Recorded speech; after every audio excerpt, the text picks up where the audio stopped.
Welcome to Level Up Real Estate Investing Podcast with Robert Heyder. This is a no-fluff podcast where we dig deep into the journey of scaling your real estate investing and wholesaling business and discuss how to break into commercial real estate investing.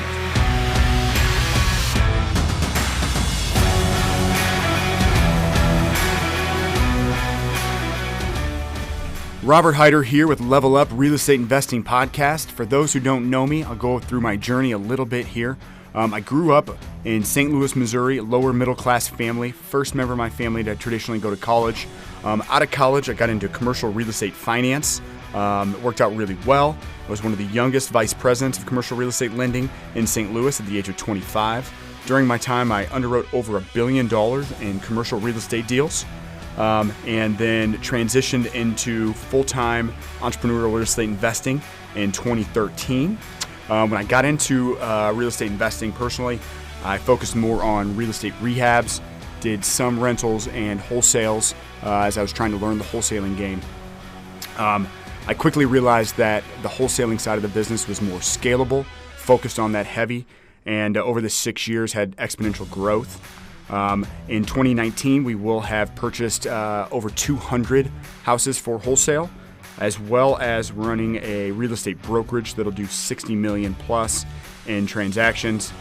We started and have since sold a residential property management company, and we've made a big transition into commercial real estate lending. Commercial real estate deals. We made a big transition into commercial real estate deals. We own and manage over 110,000 square feet of commercial space, as well as 60 plus residential doors. And the reason I go through all this for you guys is to get into the mission of this podcast, the real reason that I'm here. This is for next level thinkers. We're gonna be talking about the newest ideas, the most innovative stuff. We're gonna be talking about the 1% and 2% difference, the it factor, the edge, the stuff that really makes some investors great while other investors fail. We're gonna be digging deep into work-life balance, mindset. We're going to be having interviews with some of the top folks in the industry, both in the residential and commercial real estate investing sectors, as well as high-level finance guys, maybe even tech guys that have scaled big businesses. If you want to be the best investor that you can be, and you want to get opened up to folks that are doing huge things, how they think, how they make decisions, how they process data, you're in the right spot.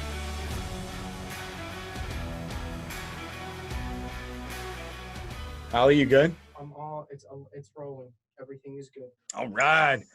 Welcome to Level Up Real Estate Investing Podcast. Very excited to be here with Raul Bolufe out of Miami, Florida. What's up, my man? What's up, dog? Oh, just living it. Not living it like you guys are. We got some snow last week, so. Are you riding like your snowmobile to work nowadays, or what? No, not yet. But that's not a terrible idea. Is it snow really bad over there now, or what? No, not bad. No, it's not too bad at all. We got snow for the first time, a week or two ago. Yeah, just not like an inch. In late December, we might get a little bit, or kind of into December, we'll get a little bit. Really like January, into early February is kind of our main snowy times. But when we get some, and we'll get them. I mean, they're saying this year's gonna be a bad year, so we'll keep track. But we'll make a trip, man. Make a trip down here so get away from the cold for a little bit. That's right. I'm just jealous, So cool, man. Well, give me a little. Give us a little. Well, I know all about you, but give us a little background for the podcast. Just kind of where you started, how you got there, where you are now, and all the cool stuff that you got going on. Yeah, bro. Thanks for having me on again, man. I'm excited. I had been seeing you on like Instagram and Facebook posting more, kind of giving back. I'm like, man, I text you randomly. I'm like, I was talking to Lewis, and I'm like, dude, we should collab somehow. And then here we are, like a week or two later. So, thanks for coming on. That was cool. Absolutely. Thanks for coming on. Yeah. But yeah, so to get a little background on me and more of like how I got started, right? It's kind of what I guess would help. Yeah. So it's about 6 years ago. I was selling cars at my father has a used car dealership down here. And so I started washing cars at like 15, 16 years old. Then after like working there for 2 years in the sun, washing some cars and stuff, I got the opportunity to be a commission-only salesman, Yeah. But I loved it. Like that moment, I was like, all right, I'm ready. Let's do it. But he said, you can do it, but I'm not going to teach you anything. Like, I don't have time. Like, you're just going to go and you're just going to figure it out. I was 18. And I'm like, all right, the only thing I figured to do was, all right, let me like hang out with like the best salesman there. Yeah. And like they kind of had to hang out with me because I was the son. So, you know, like I used that to my advantage. And whatever, I just learned how to sell some cars. And then I was doing that. And then a couple years down the road, I think it was 18 when I was like 20, 21, was when I listened to Sean Terry's podcast for the first time. Okay. And yeah. And the reason I listened to the podcast was because I was actually studying economics in college and I had a big exam coming up and I didn't feel like reading the book. So I'm like, let me like see if there's like an economics podcast that I could like listen to while I'm like laying down or something. Mm-hmm. And I came, you know, I started listening to it. It was boring. And then I came across like, Sean's, you know, I don't know if it was, could have been fate. It could have been good advertising. I don't know. But Yeah. it popped up. I listened to it. And I'm like, damn, that's interesting. And it just so happened that my stepdad, my stepdad had flipped his like second house. He had just started like flipping houses. Okay. I'm like, dude, have you heard of wholesalers? He's like, yeah, you know, I just bought a house from a wholesaler. I'm like, oh, really? He's like, I'm like, man, I heard about it. It sounds so interesting. He's like, actually, I think that it shows that he coaches people. I'm like, oh crap. So he put me in contact with him. And then a couple weeks later, I had like my first like coaching consultation with him, whatever, in person. Wait, with who? With the local wholesaler. Okay, that the local sold the wholesaler house guy. to my stepdad. Okay, Yeah. very cool. And it just shows you like, man, like when you start looking for stuff, Yeah. you find it, you know, like, I don't know. And yeah, I coached with him for a couple months. I learned how to it took me like 3 months to do a deal. And he's the one who taught me how to do MLS. So I learned from him how to do MLS. So then I did one deal and then that's pretty much how I got started. It was like a weird inching my way into it. And then shortly after I quit the dealer and just started doing it full time and hitting it full head on. Oh, that's super cool, man. So you were like studying for economics, looking for any way to procrastinate, and you stumbled across Sean Terry's podcast. That's so cool. And what's that? Yeah, I was gonna say, fun fact, I still haven't finished my economics degree, but I have one class left. Wow. 3 credits. I literally have 3 credits left, one class. It's the last class needed. It's undergrad seminar of economics or whatever. And I'm planning to go in January to finish it. So yeah, man, you should rock that out. I mean, hell, it'll probably be easy now. Now you like understand the world, kind of like how it works, right? I went 2 semesters ago and I took like econometrics or one of those classes. Yeah. That is so tough. And it's weird. It's like calculus and economic theory. Oof, I'm not looking forward to it. I'm going to go. I'm going to do it for my mom and I'm going to do it for me. There you go. There you go. I love it. I love that you're going to conclude it though, but that's super cool. And that's funny, man. Cause, randomly enough, Sean Terry is kind of what got me started too. And the same with my partner, John. Yeah. Like I was in banking and I think I've told the story to you before, but like, you know, banking's just, it's a boring kind of career. Right. And, but so I'd go work out in the mornings. This is before I had kids. I'd go work out in the mornings and, I'd listen to podcasts and I stumbled across his one day. And I was like, whoa, okay. And I'd already known about rehabbing and selling houses. Like I'd known about that. And I think I'd even like maybe done 1 or 2 at this point, just kind of on the side. But then I heard it. I was like, oh my gosh, it was like the biggest eye opener. So I knocked through like, I don't know, 100 episodes in like a month, you know, just like rocking through. I was like in the bank working with headphones in and just like knocking them out at like 1.5 times speed, you know?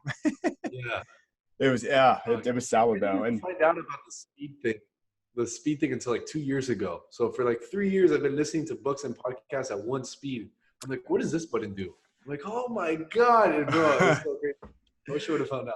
Oh no, honestly, the first time that I actually met Sean, I was like, what the hell, is this dude high or something? Why is he talking so slow? I've been listening to him at like 1.5 and 2 times speed on podcasts for so long. When I finally met him, I was like, what's going on? We slowed him down.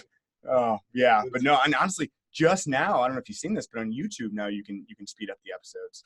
So forever I couldn't figure out how to speed them up on YouTube, and now you can do that too.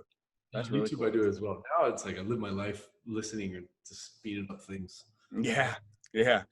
No, that's super cool, man. So yeah, you got out of the car dealership world, got into houses, kind of got taught by a local guy, gave you the know-how. You got into the kind of MLS side of it, which is really unique and interesting. Not before meeting you, I had hadn't really even heard of that aside from folks that were doing like HUD home store flips and things like that. But yeah, you guys had a really, really cool kind of process for doing that.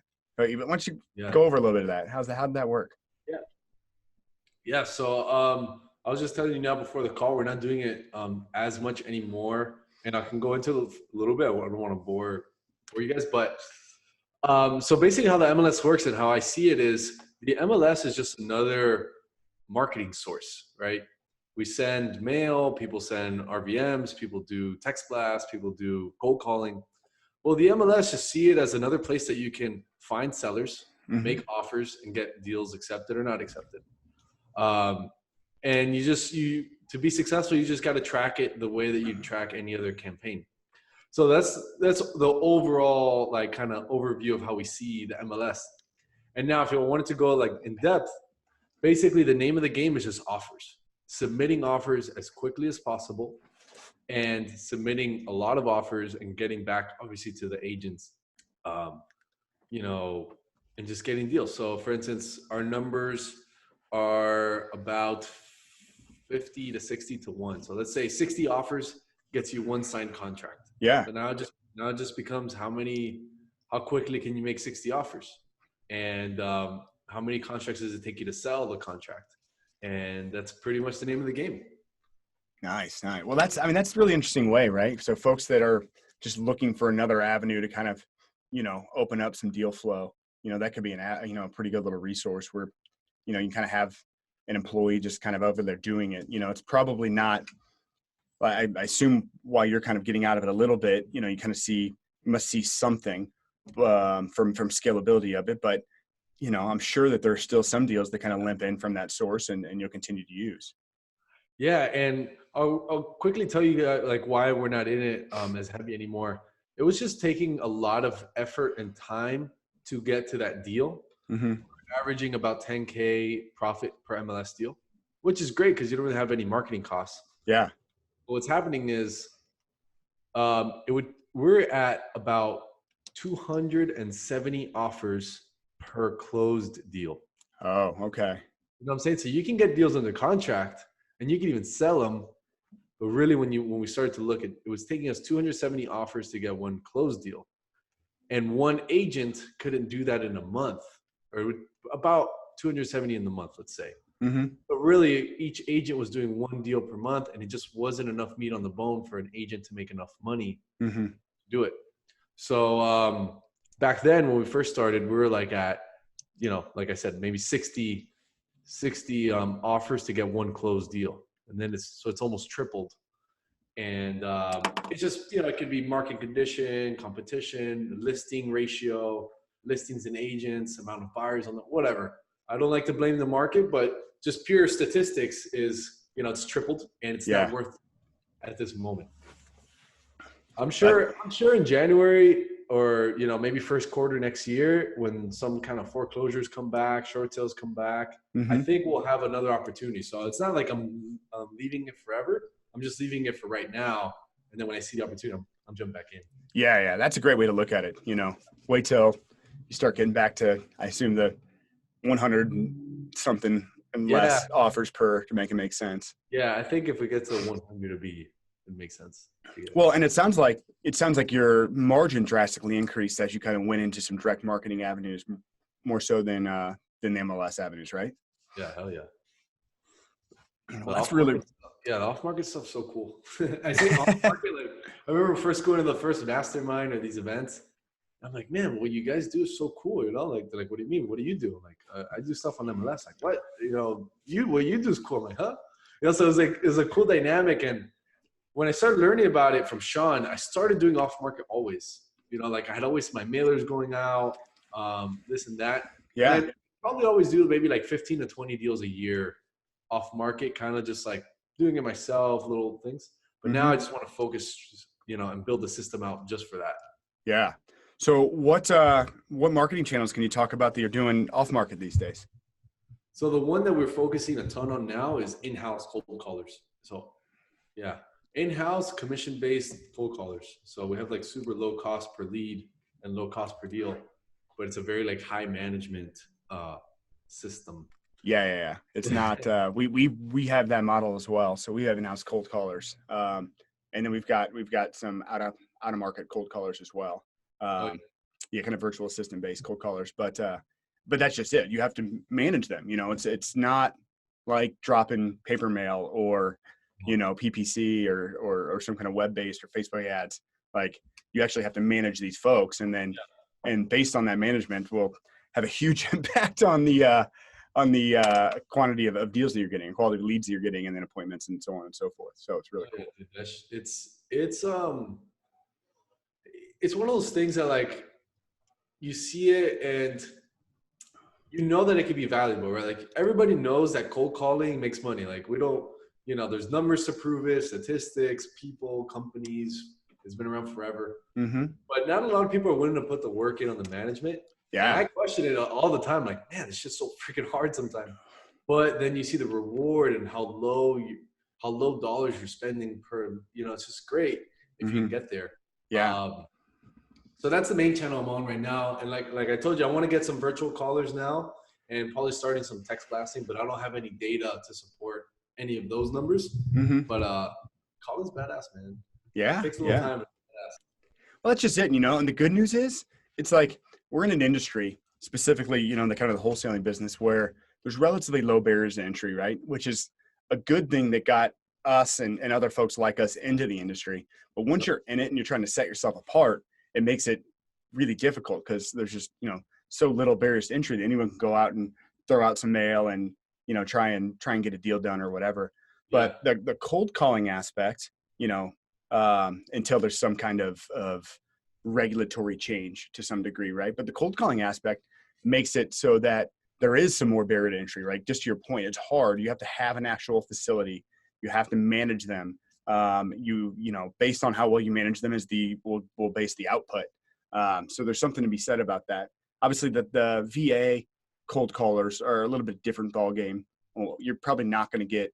Well, I know that we're not going to get the same level of output from that side of it as we will in-house. But at the same point, you don't have to have all of that, quite that same level of management. So it's kind of a numbers game. Do you have two virtual cold callers to produce the same output as one local, cold caller and then, things of that nature. But it is good that there's some barriers associated with it as you look to scale to try and differentiate yourself, from other folks. But I think it's an awesome idea that you're doing it. And I think it's an awesome idea to have like in-house and outbound, like just so you're almost like diversified in the same marketing strategy. I think that's so cool. Yeah. Yeah. Well, might as well have in-house callers and a virtual caller than like you're just getting leads from both. Absolutely. Yeah. And take that same list and do the texting or whatever other avenues that you kind of want to do with it. I'll tell you I'll tell you an interesting little thing that we found the other day is that maybe everyone does this already, but so there's essentially all the lists that you're skipping and getting, skip tracing and getting all that data and everything, taking all that data and then uploading it into your other marketing campaigns, mostly web-based, like Facebook, PPC, or whatever, just so you have that kind of secondary bundle of names in there. I feel like we've done a ton of web-based and online marketing. And no one's ever really told me that, hey, why don't you take all of these lists you're skip tracing and throw them into these other avenues, just to kind of get back in front of these folks. So if you're not doing that, just FYI, it's a pretty easy and good way to do it. Whether you do it through Google's like retargeting platform or you do it through Facebook, there's some, if nothing else, the folks that you're calling, at least they'll get some brand recognition, the ones that actually want something, actually want to do a deal. No, I love that. Yeah, man. So what else? So you started 5 or 6 years ago, after kind of selling cars. How did the progression go with how many deals the first couple of years to what you're doing now? Yeah. Man, I wish I could say it was like hard, but I think like I was working hard. So to answer your question, how the progression, it took me 3 months to get the first deal. Mm-hmm. I was doing MLS. So things on MLS happen quickly, right? Because it's like I email an offer out and then the agents either accept, counter, or deny or reject the offer, like within a day typically. So I started sending offers. I was getting replies like that afternoon. And then so like it wasn't long before I started getting contracts signed, and then talking to, you know, like everything happened so quickly. Right. Now it was just a time in the market, you know. Could I have been fortunate? Could I was just in the right place at the right time? Was I working hard? I don't know. It's all perception, but I do know I was working a shitload because it took me while I was waiting those 3 months to get the first deal, I was still working at the dealer. So I was really doing this part-time. Yeah. And if anyone's been in the auto industry, it's a shitload of hours, and it's Saturdays, it's Sundays, whatever. So that was like my progression to get that first deal. Then once I got that first deal, and then I'm like, all right, I'm sold. All I needed was one. I stopped, and then I hit the MLS super hard, man. I was just like a machine, bro. Like I'd wake up, I wouldn't go to sleep until I did this. I was just a machine. I did everything I needed to do. Yeah. And my first year, I think I did like 45 deals. Wow. Okay. 40 something deals. Majority MLS. I had done maybe out of those 45, I think maybe like 10 of them were off market. The rest were MLS. Yeah, that was an interesting year. That was Holy. Yeah. Yeah. I mean, that must have been a pretty big jump in income, I assume, right? Yeah, right. It was. So then it took me about a year. It took me 10 months, 9 or 10 months until I hired somebody. Okay. And I ended up getting my cousin and his best friend to work alongside me and help me. Because I wasn't a real estate agent, and I still am not a real estate agent. So my cousin was, and I said, dude, like, why don't I use your license to make these offers? You know, you help me respond to the agents. We'll get the commissions, and maybe we can make more offers and make more money, and then we could split it certain ways. Mm-hmm. Let's do it. So we did that, and we worked together for like maybe 2-3 years until recently. We kind of each went in our separate ways. But besides that, it was kind of progression, bro. I just like started, hustled for like a year, then got some people, then hired an assistant, then hired, you know, I started doing more off-market leads, blah, blah, blah. Made a ton of mistakes, lost a ton of money, made a ton of money. Kind of, to not excuse my French, just kind of like fuck shit up until I figured out. Yeah. Just keep making mistakes, right? Until Yeah. And I was young, and I'm not very like educated school-wise. Like I read a lot now, but I had no idea like taxes and business and stuff. I was 20 years old, 21 years old when I was like started doing all this stuff. And bro, that was pretty much it. Now, I don't know, I'm just still here doing it. Man, I bought a couple rental properties and shit like that. How many units are you up to on the rental side? 5 single family. That's pretty good. I had 10, and I sold 5 earlier this year just because the market was so high, and I got like almost 4x my money. Wow. Like I asked every mentor possible, like, man, I don't want to sell them. Like in my heart, I love rentals. Yeah. But each mentor that has worth millions of dollars are like, if you can make this much money that you're making selling these rentals, sell them. Right. I had 3 mentors tell me, I'm like, all right, I'm going to trust the process, and I did it. Yeah. I'm still a little sad, but you know, whatever. It is what it is. So that's a long answer to I have 5 now that I can. No, I think that's a fantastic decision. Just, you know, take that money and put it in a market that you're not seeing that huge level of pop, right? If you think you're kind of at the peak and that's why you're selling, go to a more stable market. I think that's a great decision. So cool, man. So you hit it hard out of the gate. So you said, hey, you know what? I figured it out a little bit, and you just like a machine, just banging it through them. 40 plus deals year one, which is unbelievable. Yeah. Like, especially by yourself. Like, I mean, that's super impressive, bro.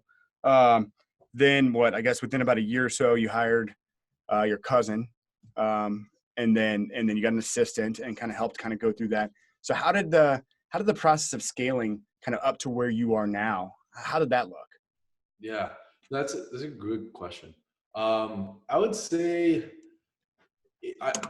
I think at first I did it right, and then at second I didn't do it right, and I'll tell you what exactly I mean by that.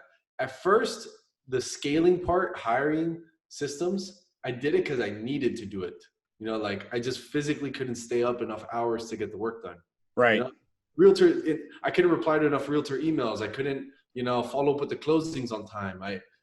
The closings weren't happening because I wasn't sending emails. Buyers were texting me, like those things. Like I physically couldn't stay up enough hours to like have that work. So then I hired people to help. So that scaling process in the first like 2 years went well. Like, okay, I need an assistant to help with this, hire one, I need another salesperson, hire one. So that was the beginning, the very beginning. And then the scaling process, I think it happens to most people, especially in wholesale. It's like, I'm doing a ton of deals. Like I can do every deal ever, all over the world, forever. So you're like, okay, let me get people to kind of help me do more deals forever and all these things. So, I got to the point that I just hired a bunch of salespeople, more people in the MLS, people to go on appointments, lead managers, marketing people, like shit that I look back, I'm like, what the, it isn't. So I got to the point that I had a team of 17 people, like just for wholesale. Wow. That's huge, right? So that's a big team. And that was a mistake. This was a long answer to how my skating went. It was good because I did it because of demand. Yeah. And I tried to artificially create this demand. I got like this huge team. And we did a bunch of deals. We had months that we did 17 deals in a month, 15 deals in a month, shit like that. Yeah. And but it was just like, it was artificial. We weren't making a lot of net profit. Then I realized this. And then we just started scaling down, and then we scaled up and then scaled down. Until where I am now, that I'm a little bit more scaled down. I think we got like, we just hired somebody. So we're 8 people now. Okay. And it just goes to show you that like scaling, I think, is not a very upward trajectory process. It's more, what I think like this, or at least been my experience. Maybe, if you have like an Amazon or something, you go like that. But typically in real estate or wholesale or something, you got cycles, you got months that you do great, months that you do not so great. And I would say my scaling system has not been very good, but out of demand would be the best way that we've been able to scale. Just, all right, now we need more salespeople because we get too many appointments. So let's hire a salesperson. It's kind of like how I look at it now.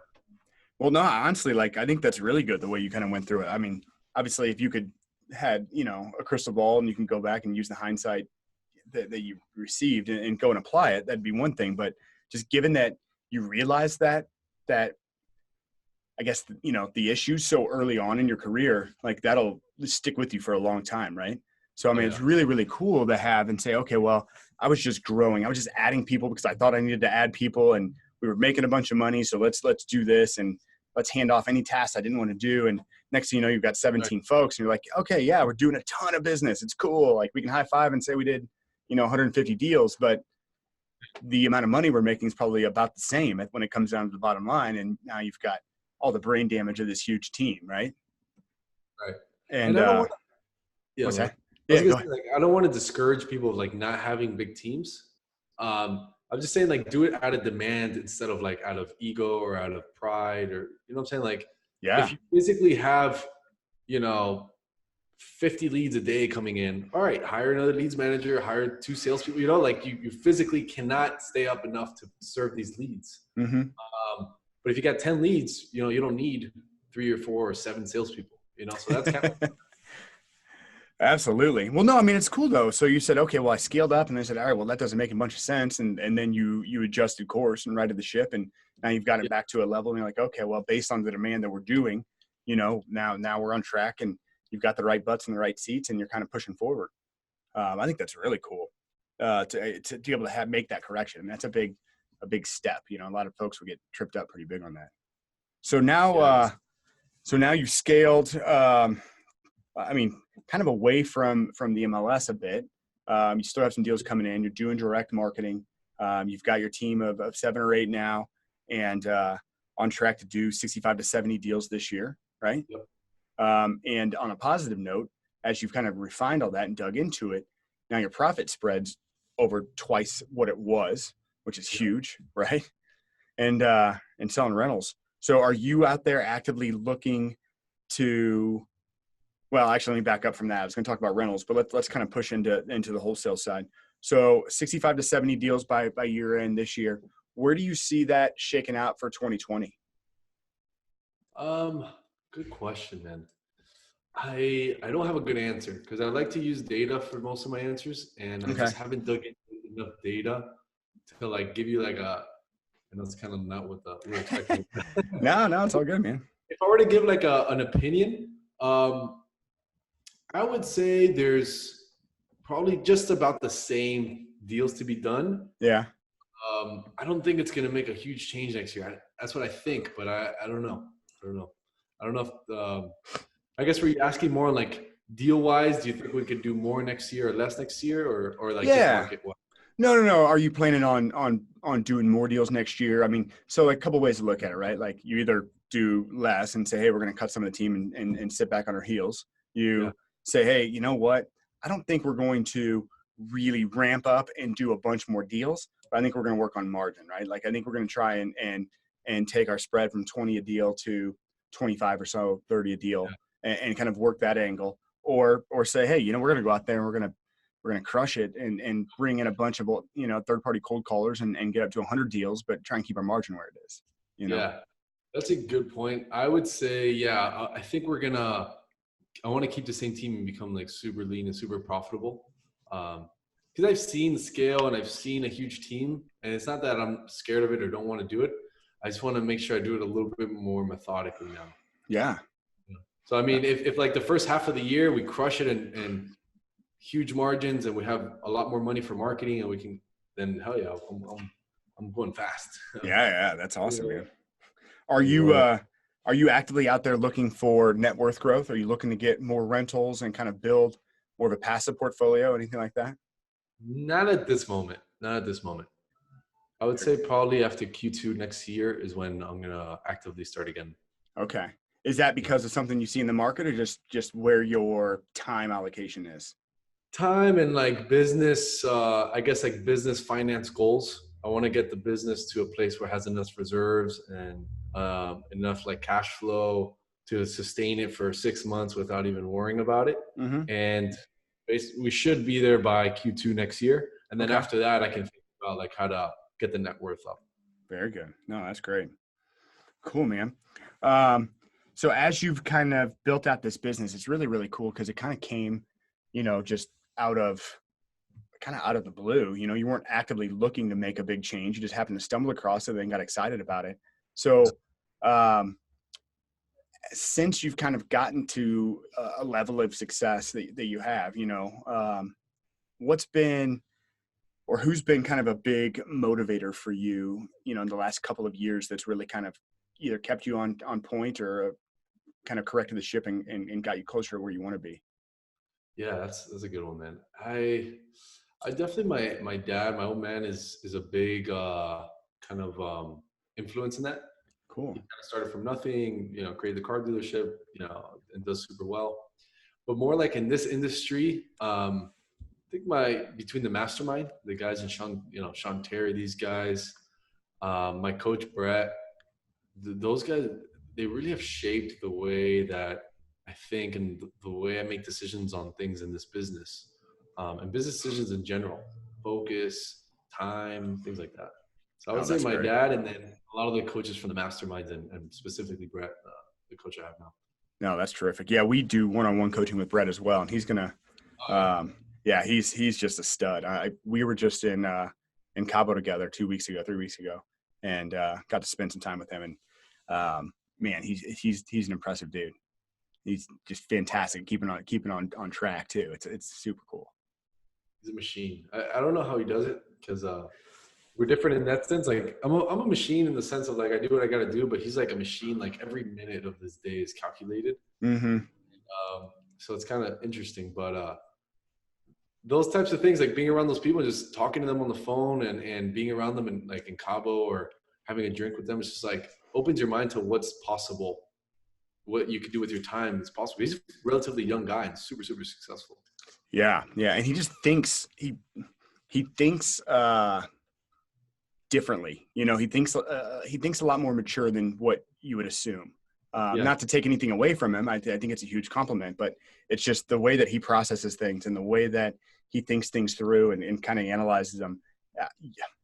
You know, I would have, you know, if you just talked to him on the phone and you never met him, I would assume that he was much older than he is based on kind of his intellectual strength there. And it's super impressive. I love the guy. I think a coach, man. If you guys are out there, like, dude, I'm sure Rob, you know, you can like attest to that, man. Having a coach that's like for you in the business that you want to be in and have the results you want to have, like, dude, somebody that holds you accountable and talks and pushes you is key, bro.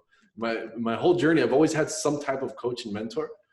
And I think that's so key. I think it's so key, man. 100%. I don't, a lot of people kind of get tripped up on that. They think it's all a scam, which is just total bullshit. I mean, I've had a business coach, almost since I quit my full-time job.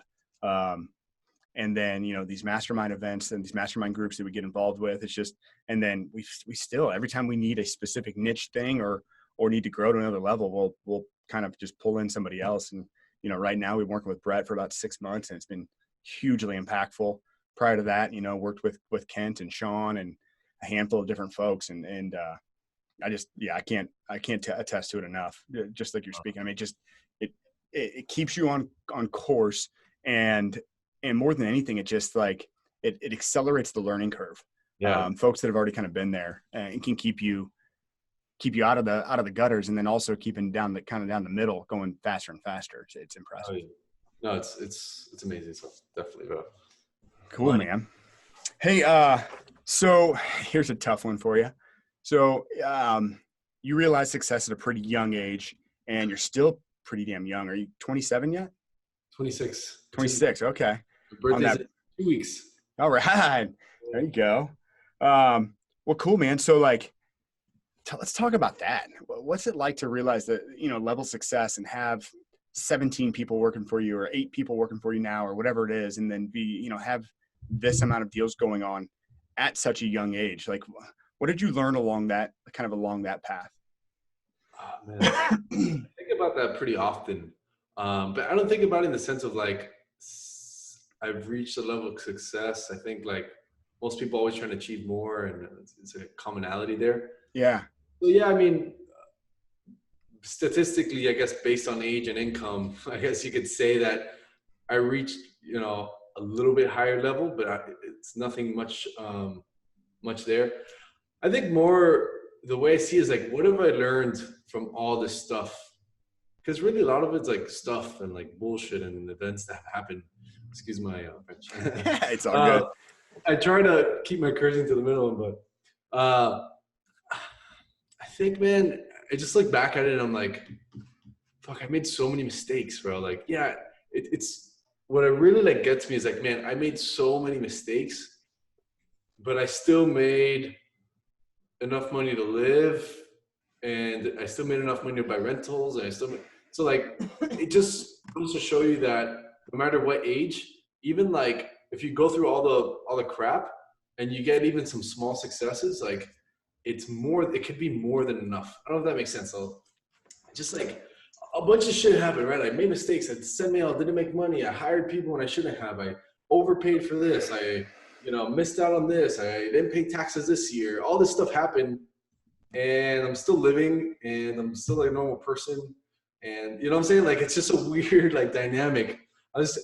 In a sense, like, I'm proud that I did that, and I'm like upset I made so many mistakes, but I'm grateful for everything that's happened in the middle. Sure. Well, absolutely, man. So it means you're learning from the mistakes, right? That's a huge, huge piece. And then secondly, like, it's kind of the life of an entrepreneur. Like, you go out on a limb thinking that you've got the confidence in yourself, and you put yourself in a position that you can make more money than you would being able or ever be able, working for somebody else. And knowing that you don't know all the pieces, and you're going to have to figure it out. And it's really going to come down to how fast can you figure it out, and how fast can you correct after you recognize a mistake to be able to go. And that's all it really comes down to, right? And then, so you've been able to do it. You did it at a really young age, which is super impressive, because a lot of folks don't have that kind of level of fortitude, or that level of kind of mental understanding and strength to be able to do that. Hire these folks, have them all work. You hire 17 folks or 8 folks now, or any of that doesn't matter. They're still, their livelihood is based on their employment through you, and all of, so it's like probably not thinking about that at the time, but really that's the case, right?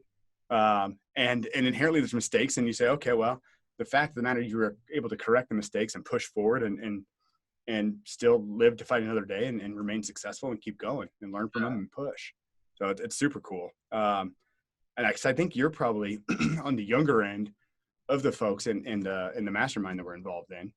The best that I know. I don't think of many folks that are in the group that are less than 30. Yeah, I don't remember. Yeah, in like the elite, I think there was a few. In the elite, there was a few. Okay. Yeah. Um, I'm sure. Yeah. Maybe in the elite. That makes sense. yeah. Um, But it's funny. Like, yeah, I mean, I realized I was younger when I went to these events, and like relatively, I was younger. But I don't see it so much that way because then I'll compare myself to like, all right, but Justin Bieber and Kylie Jenner are worth billions, and they're my age, So yeah. so, like some people are like, yeah, but you got kids that you went to school with, aren't they? I'm like, I don't care about those people. I care, like, not that I care about Bieber's money or anything, but I'm just saying, like, if you elevate your thinking, you're not going to kind of compare to certain people, even if they're higher or lower. But if you think about the big perspective, it's like, well, technically, if I'm young, if you want to compare myself to all young 26 people, like, there's no 26-year-olds worth billions at this point. Yeah. No, that makes sense. Well, and I mean, it's like, so you finally get there, and then you'll probably adjust your perspective again, like, looking up and say, okay, well, the folks that aren't there, it's whatever. Yeah, I'm trying to get there anyway. I'm looking that way. So that's just kind of, inherently the how we're all made, We're always kind of looking up at the next group and saying, well, why not that? Let's go. No, that's cool, man. So here's a tough one for you. So you've had success. What do you think you do differently than most folks that give you that 1 or 2% that make you kind of better, like that makes you successful while other folks don't? Like what do you think that little difference is that you do every day that really makes the difference? I think it's sticking to some kind of routine in the morning is good. It's like a very hands-on, do it right now type of thing. Mm-hmm.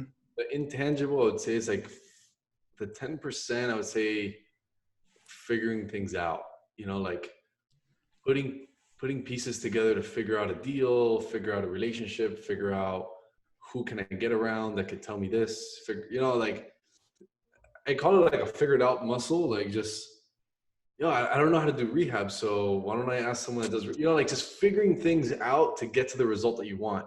Yeah.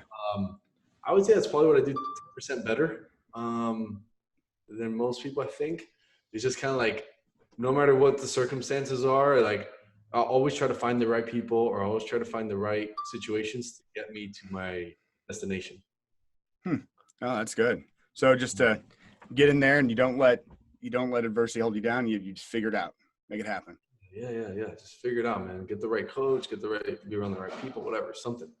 Cool, man. So we'll finish it up here. But like, what is it that really still gets you excited about this business? Like what gets you up every morning and keeps you forging forward at the same level that you were 3 years ago? Yeah, that's a good one. I don't think I've been asked that one. That was really good. I'm excited about this business. I would just say the return on time on this business is insane if you do it right. Like I still don't think there's any other industry or business that you could get like such a good return on time here. Mm-hmm. Some people say, oh, you got to make how many cold calls, whatever. It's like, dude, 4 hours to make a $20,000 deal. Like, unless you're, unless you're like the top, lawyer or doctor in the world, you're not going to make that return. Right. It happens month after month, day after day. But bigger scale things, you could do that. So what gets me excited is just like scaling the right way, or running this business the right way to get like huge return on time. You could literally run this business with just a couple hours a week and make really, really good income. Mm-hmm. Kind of getting there is very exciting, because then like you open the opportunity to do so many things like you're doing in the commercial space and buying buildings and stuff, which is awesome. Absolutely, man. Well, that's a great answer. That's really, really cool. So it's kind of like optimizing your business more so you're looking at kind of the value of your time and the amount of income you can make on that same amount of time. So that, okay, even if you made the same amount of money next year, but you can do it with half the time, that's a huge win. Oh, huge. Because I don't know. I think it's a good way to look at it. I feel like if I was starting again, like at the scaling point, I would have wanted someone to tell me that. Like, hey, look at scaling also for your return on time. If you're okay, you got to pick your battles. If you're okay working, 100 hours a week, then but if you're not, then look at scale also on time as well. That's a really, really impactful point. So that's awesome. I'm glad, That's the best way to end, man. That's huge. It might be the title of the podcast. Time, son. Love it. All righty. Well, sweet brother. Well, thank you very much for coming on. Anything I can do to help you? Anything you need? Bro, just talking to you, I always learn about this commercial. Right before you hit, or before we started, you were telling me about that deal. It got me thinking, like, shit. Because I'm actually planning on. So maybe I can. This is something. So I'm planning on getting a new office, right? Yeah. And I wanted to buy like some kind of little building or something. Maybe something like what you did was interesting. That I would have to just find someone that'd be willing to do like some kind of partnership. So I guess my question is, what would you see is the best way to like find an office space or a little office building to go in with like little money down or something and add tons of value? Yeah. So I would obviously determine how much space that you guys want, and then kind of take that as a portion of the deal, right, or of the overall space of the asset. So like, let's say you guys needed 2,500 feet or something, and let's say you were like, well, you probably need to get about 4 to 5 times that amount of space for it to cover, for the building to cover your expenses, right? So like, if you kind of went into it and said, hey, we want to have space, but we also don't want to have to necessarily be responsible for the rent, or look at it that way. However you kind of initial goal setting goes, like that's, one of the ways that we went to it at first was like, okay, well, if we buy a property, how much of the space or how well would the property have to perform so that our rent would be covered or our expense would be covered, so you kind of started it that way. So that just gives you a general perspective of the size of the property to go and look for. So you might say, okay, well, roughly 10,000 to 20,000 feet would allow for that for you, give or take, right? So once you do that, then I would probably like kind of back into some of the metrics like we do on wholesaling every day. Say, hey, well, who's most likely to sell? Well, I mean, obviously you've got distressed sellers and you have folks that want to sell. I would maybe on the commercial side initially look for the more want to sell people, especially if it's going to be in areas that you want to be kind of looking at. Not to say that there wouldn't be distress, but I think you might actually have a better opportunity or faster opportunity to find out on a want to sell. And specifically, if you wanted to kind of come up with some kind of structure where you could get owner financing or some kind of seller take back or some kind of JV deal. So I think, obviously the fastest growing commercial real estate asset class right now is senior living. It's because the baby boomers are aging. And the reason I bring that up is if you went and looked for office buildings that were owned by folks that were 70 plus, for example, right? It might be a good avenue because they're going to want less and less. Actually like active management, but they still maybe want some kind of cash flow coming off the deal. So maybe see if they would sell the property at some reasonable number. You can save the money on the commission or pay yourself back the commission on it. And then try and find a way that they would stay in the deal in some kind of owner financing or take a minority share to leave a certain amount of capital in the deal. So you don't have to bring any actual cash to it. And then you're actually bringing value by occupying, 25 to, 15% of the space, whatever the amount of the space is. And then now, you can either choose if it's a more of a debt structure where they're going to kind of owner finance it. Well, maybe you don't have to pay rent or all the other tenants primarily pay the rent because you guys structure it the right way. Or if it's more of a JV deal, maybe you have to pay rent, but it's a JV deal. So the profit's coming back to you anyway. So it kind of nets out to be about the same. That makes sense? Where it's like, so if there's amount of income that trickles, so let's say you pay $15 a foot in rent and all the other tenants pay their portion and it all kind of comes down. And then after that and everything, there's a profit and 80% of it's yours and 20% of it's his, if it's a JV structure or something. Well, so all that profit comes back to you and now it more than offsets the rent. You know what I'm saying? Okay. That's good. Yeah. So, I mean, kind of go at it and look for deals the same way we do on the wholesale side, whether it's a need to sell or want to sell basis, and then kind of target, specific demographics and buildings and locations you want to be. And then you're kind of adding value in a couple different ways. You're structuring a deal. You're going to, yeah, man. So basically just call Rob when I got a deal and then we'll figure it out. That's right. That's the move. Yeah, well, I love it. Yeah. That's kind of how we stumbled in the deal with Steve and Brian up there. I mean, they're doing the same thing. They're going to occupy about 5,000 feet of it and or 4,000 feet of it. And, kind of work out the exact same way. That's sick. Yeah. I gotta look. So you give me some homework. Now I got some homework to do. There you go. Well, sweet. Well, give me a holler when you stumble across one, or come into St. Louis and take a look at kind of what we did and maybe give you some more ideas. Yeah, bro, let's do it, man. Sweet. Yeah, we got to set up some time. Either you guys come down here, I go up there. I want to just to check out what you guys got going on and just talk. I think you guys always do some stuff, and you have the brokerage thing going on, which we were trying to grow as well. So it'd be pretty cool. We chat a little bit more and see how we can help each other out. Yeah, absolutely, my man. It's a great way to do it. Well, let's end this in the podcast, and we can circle around and catch up and figure out a time that works. Yeah, I want to get you on my podcast, man. We'll do it another day. I'm gonna set it up with your date with your girl. Sweet, man. Just let me know when. 100%. Yes, bro. But thanks, bro. Cool. All right. Well, thanks for tuning in to Level 10 Podcast. Level 10. Second time I did that. Thanks for tuning in to Level Up Podcast, and we'll catch you guys on the next one. All right. Hey guys, as always, this episode of the podcast is sponsored by Bottleneck Real Estate Virtual Assistants. These guys are fantastic. We've been using them for years in our business. They've really helped us scale.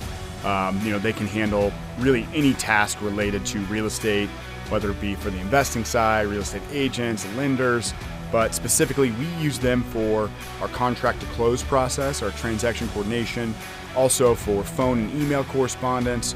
We really use them for working with the insurance company, working with utility on and offs, dealing with anything in our CRM, graphic design. I mean, really anything that you can need, they work really, really well with that. And the also really big benefit that this group has is they help with onboarding and tracking for that process. So they've got folks here locally in the States that can help build out some of your systems and processes, whether it be contract to close or contract coordination, kind of define the different steps that are necessary when the virtual assistant needs to contact who on that process. And then also the folks here can kind of set you up with a tracking system so that the virtual assistants are responsible for updating the tracking forms, providing those tracking forms to you to make sure that everything is going smoothly and staying on course. Probably one of the best pieces that this group can really do for you. But hopefully you guys like them as much as we do. If you want to get in touch, it's bottleneckrealestate.com, bottleneckrealestate.com, and I think you will be very happy with them.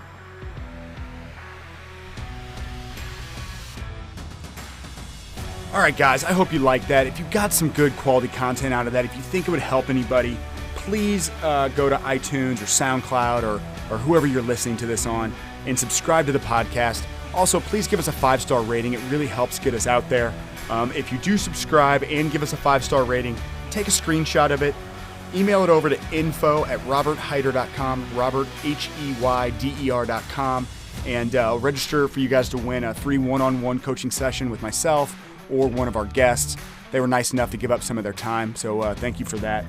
Also, please follow us on social media, Robert_Heyder at Instagram, Robert_Heyder at Instagram. We'll drop some really quality content there.